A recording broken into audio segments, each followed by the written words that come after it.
அந்தன் திருநீரணிந்தால் கண்டபிணி ஓடிவிடும்.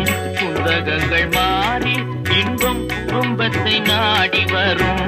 கந்தன் திருநீரணிந்தால் கண்டபிணி ஓடிவிடும். புந்தகங்கள் மாறி இன்பம் குடும்பத்தை நாடி வரும். கந்தன் திருநீரணிந்தால் கண்டபிணி ஓடி